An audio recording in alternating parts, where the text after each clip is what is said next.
अभिमन्यु एक वीर योद्धा अभिमन्यु एक वीर योद्धा था। जब जब इस धरती पर अधर्म बढ़ा है, तब समय समय पर स्वयं ईश्वर और देवताओं ने इस धरती पर मानव रूप में जन्म लेकर फिर से धर्म की स्थापना की है। उसी प्रकार देवताओं के पुत्रों ने भी धर्म की स्थापना के लिए धरती पर जन्म लिया था।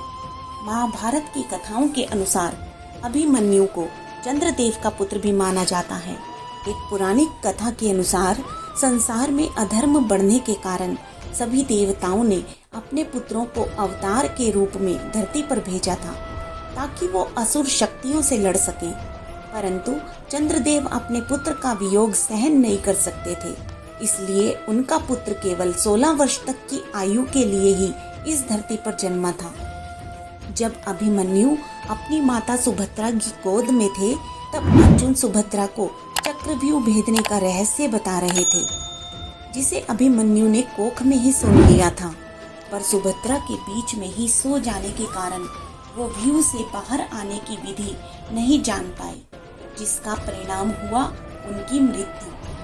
द्यूत क्रीड़ा हारने के बाद द्रौपदी के साथ सभी पांडवों को 13 वर्ष के लिए वनवास भेज दिया गया और इस अवधि के दौरान सुभद्रा अपने भाइयों के साथ द्वारिका में ही रही, जहां उनके साथ अभिमन्यु की भी परवरिश हुई। अभिमन्यु को उसके मामा बलराम और कृष्ण द्वारा शस्त्रों और युद्ध में प्रशिक्षित किया गया था और अभिमन्यु के कौशल को जानकर बलराम ने शिव का रौद्र धनुष उसे दे दिया। बलराम अभिमन्यु से बोले, पुत्र अभिमन्यु, तुम पर देवताओं का आशीर्वाद है। तुम अपने पिता अर्जुन की तरह ही कुशल धनुर्धर हो। मैं तुम्हें महादेव शिव का रौद्र धनुष देता हूँ, जिससे छोड़े गए बाण अचूक होंगे। जहाँ अभिमन्यु द्वारिका में युद्ध कला की शिक्षा ले रहे थे, वहीं दूसरी ओर पांडव अज्ञातवास के आखिरी वर्ष में मत्स्य नरेश राजा विराट के यहाँ भेष बदल कर रह रहे थे। जब राजा को अर्जुन की असलियत का पता चला, तो उन्होंने अपनी पुत्री उत्तरा का हाथ अर्जुन के हाथ में देने की इच्छा जताई, जिस पर अर्जुन ने गुरु शिष्य का संबंध बताते हुए उनका ये प्रस्ताव अस्वीकार कर दिया और अपने पुत्र अभिमन्यु के साथ उत्तरा के विवाह का सुझाव रखा। अर्जुन बोले, महाराज, मैं आपकी पुत्री के गुरु के रूप में यहाँ रहा हूँ, इसलिए मैं उत्तरा से विवाह नहीं कर सकता, परंतु मैं आपसे उत्तरा का हाथ अपने पुत्र अभिमन्यु के लिए मांगता हूँ। इतने महान पिता का पुत्र होने के कारण उन्होंने तनिक भी संकोच नहीं किया और 15 वर्ष की आयु में ही उत्तरा का विवाह अभिमन्यु से कर दिया। इसके पश्चात कुरुक्षेत्र का युद्ध प्रारंभ हुआ। कथाओं के अनुसार जब अभिमन्यु को कुरुक्षेत्र के युद्ध के बारे में पता चला, तो वो अपने पिता के पक्ष में लड़ने के लिए तैयार हो गए। परंतु मातृ प्रेम से विभोर उनकी माता ने अभिमन्यु को उनकी उम्र और नवविवाहित पत्नी का वास्ता देते हुए उन्हें रोकना चाहा, परंतु इस पर अभिमन्यु बोले, माता, आपकी चिंता जायज है, पर मैं एक वीर का पुत्र हूँ, जिसे खुद श्री कृष्ण ने शिक्षा दी है और इस वक्त मेरे पिता को मेरी आवश्यकता है।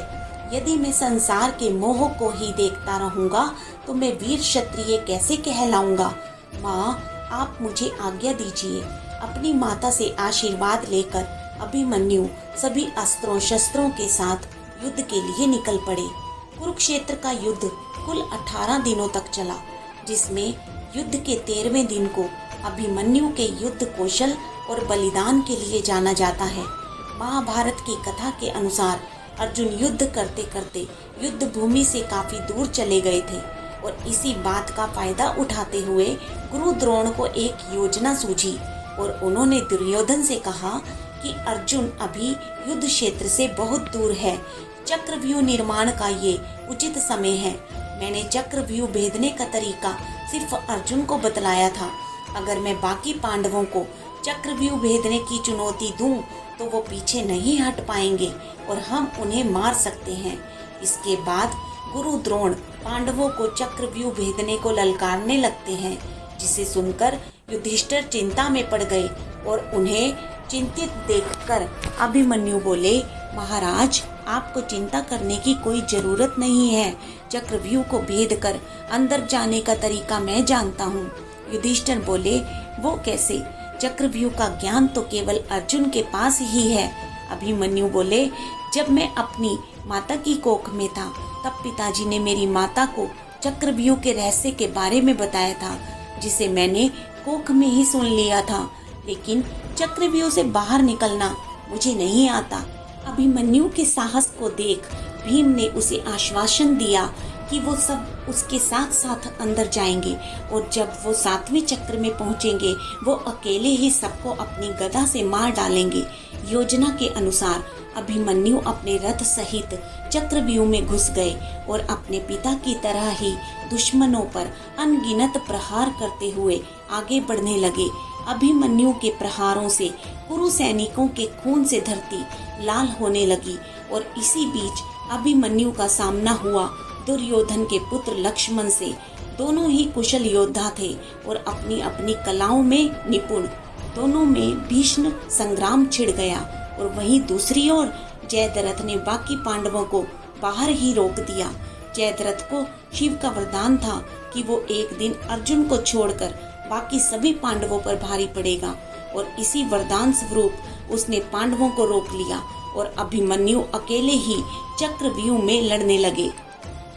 अपनी धनुर्विद्या का परिचय देते हुए अभिमन्यु ने लक्ष्मण का सिर धड़ से अलग कर दिया और सारे युद्ध में हाहाकार मच गया।